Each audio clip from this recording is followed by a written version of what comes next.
I started knowing that William Ruto had a problem with our community during the elections of Yala. There were 9 positions, and it was agreed that Kenya Kwanza would take 5 and Azimio would take 4.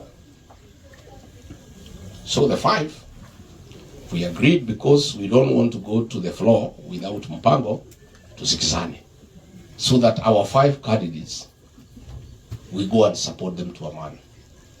So akasema atakukue na uchaguzi, fair enough, akina Ichogo watu wapange. So they developed some formula, some caucus, vile watu watashindana within.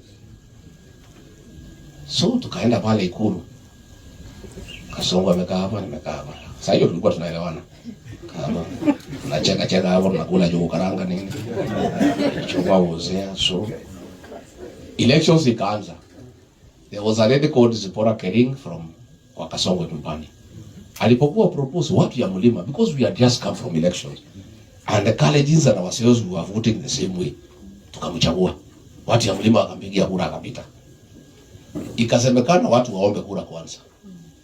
We had a candidate called Maina Karofia, another young fool from Thika. So hiyo kijana akasimama akaomba kura, makofi wakale wanapiga, kila mtu anapiga. Hata nikaambia Ichung'wa, because I wanted to go somewhere, mimi now I can proceed, I don't see any danger. Hiyo watu usicheze na hawa, wanapiga makofi, lakini mpango ilikuwa Kalonzo had given the colleges instructions asipigie mtu wetu Kasongo. So lakini kwa kuomba kura makofi inapigwa pa. So kura imehesabiwa, nimeona kile Ichung'wa they are sweating. Iko nini? What's that? Hey, ni kwa haitana.